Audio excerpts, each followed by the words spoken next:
Hello campers. The story I would like to read today is called The Girl Who Never Made Mistakes, and it's by Mark Pett and Gary Rubenstein. Here we go. The Girl Who Never Made Mistakes. For Beatrice Bottomwell, Friday began like any other day.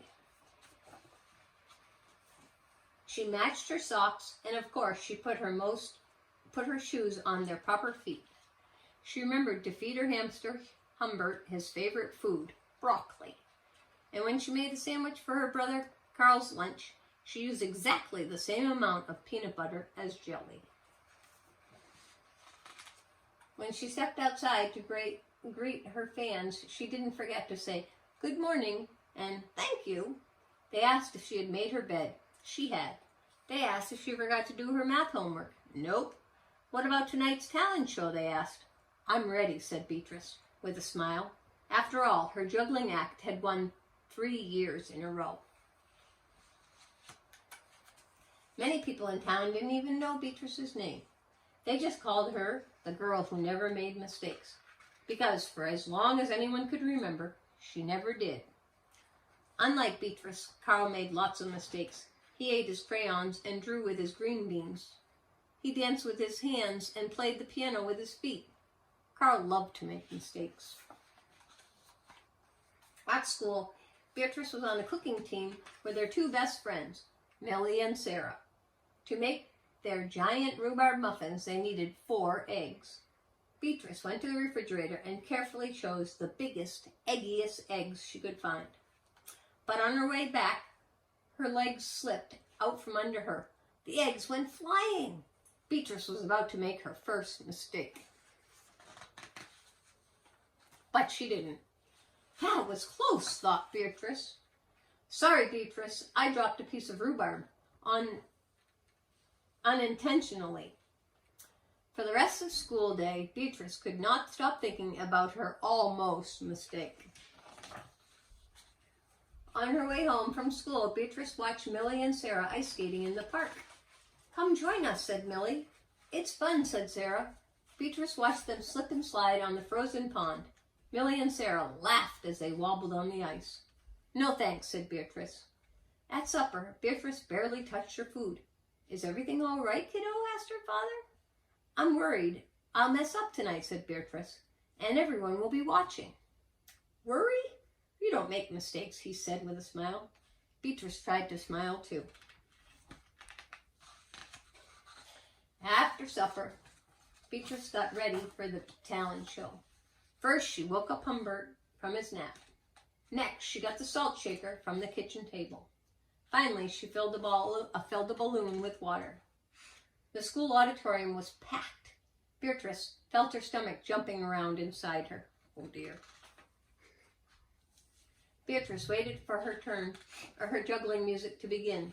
That's her. That's the girl who never makes mistakes, said a woman. Ooh, we know she'll be perfect, said a man. When the music started, she tossed Humbert into the air. Next, she added the salt shaker. And finally, the water balloon. I'm going to be in trouble. Beatrice didn't miss a beat. The crowd clapped with delight, but Beatrice noticed something odd about the salt shaker. The specks falling out were not white.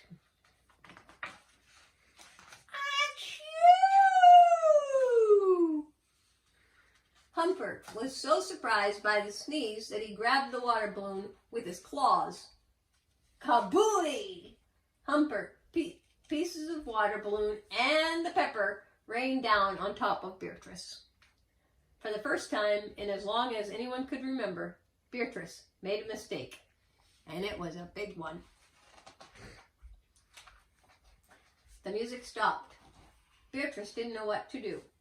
Cry? Run off the stage? The crowd sat stunned. They couldn't believe that the girl who never made mistakes made a mistake. Beatrice looked up at Humbert. He looked back at her. His hamster fur was soaked and speckled with bits of balloon. Beatrice let out a giggle. The giggle grew into a chuckle, and the chuckle became a laugh. The people in the crowd looked at each other. and then back at Beatrice. They began to giggle, then chuckle, then finally roar with laughter. Beatrice and the audience laughed until they couldn't remember why they were laughing. That night, Beatrice slept better than she ever had. In the morning, no fans greeted Beatrice. When she got dressed, Beatrice, for no reason at all, put a polka dot sock on one foot and a plaid sock on the other. Beatrice and Carl made sandwiches. This time, they put the peanut butter and jelly on the outside. They called it an inside-out PB&J. Lunch was messy and delicious. Later, Beatrice found Millie and Sarah skating in the park. They fell a lot and laughed. And now, people no longer call her the girl who never made mistakes. They just call her Beatrice. So I think this is an awesome story because we all know that everyone makes mistakes and it's nothing that you should be ashamed of. And lots of times when we make mistakes, we learn something from the mistake. So it's always great to make mistakes. I hope you have a great week. Thanks for joining. Bye-bye.